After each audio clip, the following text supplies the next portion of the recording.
Basically, my coach in college was a great example of a believer. I didn't know what that was even supposed to look like, but he was that. Got into pro ball. My teammates had perspective, some of them, in professional baseball. They said they had a relationship with Christ. They read the Bible. I was like, okay, whatever. One of them asked me if I was to die tonight, where would I go? And I said, I'll go to heaven, I think. And he said, well, come to my room tonight and we'll make sure. I said, sure, I'll be there. Never showed up at his room. A year later, Detroit Tigers called me in. I got released. And they basically, when that happened, I felt like my God just walked out the door, because baseball really was more important than anything, including my mother, which you know I love very much. My wife, I was married. We were married at the time. Baseball was first. And so I was like, oh, I'm not going to get a baseball card. I'm not going to play in the major leagues. And so I got on a flight, first class. I don't know how I got first class, but I left the city I was flying in, and I thought, you know what, I'm never going to be able to tell people I went to the major leagues.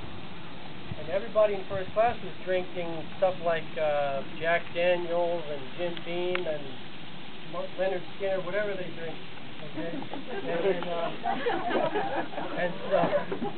I knew you young guys would get that. Okay, so anyway, I joined in, and basically the drunker I got, the stories just got bigger, and the guys were like, "Hey, what do you do?" And I said, "Well, I'm a baseball player." And they said, "Yeah." I said, "Yep, I just got called up to the major leagues, to Detroit." And they're like, "Can you leave us tickets?" And I'm like, "Sure, I'll leave you tickets." And I just got released. I hadn't even told my wife yet. Okay? So anyway, God used that stupid lie, vomit, sick time just to bring me even lower. And so I got a call from the Blue Jays. They signed me the next day, actually. Went back, played with the Blue Jays, and I had no confidence. I lost all my confidence. When you're in professional sports and you lose confidence, you're in trouble. And somebody's there to take your job. Okay? And it's professional. These guys are good. They know what they're doing.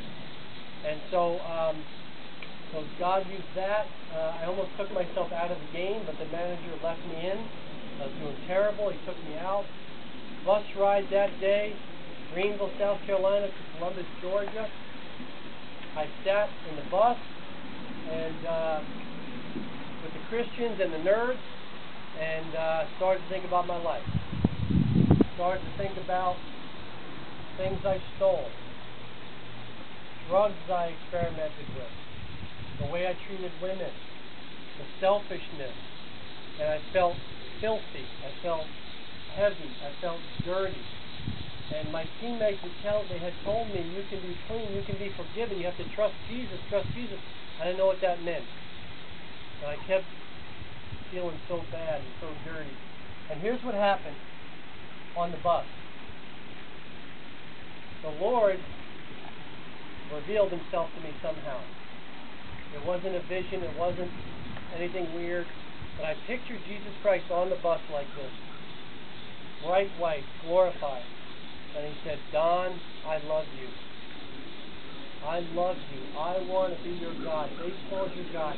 I want you to follow me. I love you." I'm just like, I didn't know how to say it back then, but God was dealing with me. All right? So we're riding along, I'm just thinking about life, thinking about baseball, just I'll work for UPS, I'll work for the post, I'll work, I'm thinking about doing something else, and here it goes again. Jesus, Don, I love you. I love you. I love you. And the Lord was getting my attention. And I remember seeing nail marks in his hands. I remember seeing marks in his brow from the crown of thorns. And I remember that God somehow, in my non-biblical upbringing, showed me the glory of God, like Isaiah. He said, "Woe is me, I'm a man of unclean lips, and I live amongst the people of unclean lips. I Isaiah, God's man, saw himself as a sinner in the face of a holy God. Now, where I was at, I didn't know Isaiah. I didn't know anything. But I knew that God was holy. I was not. I was nowhere near the holiness of God. And so at the end of that bus trip, I went into my hotel and fell to my knees. I opened up the Gideon's New Testament I had to Matthew 11:28 through 30, which I read today. Come to me, all who are weary, laden, and burdened, I will give you rest. For my yoke is easy and my burden is light. I am gentle and humble. You will find rest for your soul. I was weary, man. I was weary. Baseball wasn't doing it anymore. You know, the alcohol wasn't doing it. And Jesus came into my heart that night. And the funny thing was, I remember Jimmy Swaggart was on TV. I'm not charismatic, don't worry. And he was on TV, and shag carpet, the drop ceiling. It was brutal. Minor league hotel. And I remember praying on my knees, and then I had my first good night's sleep in so long. And then the next day, I remember the sun was pretty bright like it is now, and I was going out of the hotel room door, and I put my hand on the door. And I remember the first thought I had was, if I was to die tonight, where would I go? And I said to myself, I know I'll be with Jesus in heaven, worshiping him with the angels. That was my thought, you know. And anyway, that's just the first part of it. And then got a whole lot more after that. But you guys have been very gracious if you need to leave, but if anybody has anything else they want to ask or say or make fun of me, that's fine.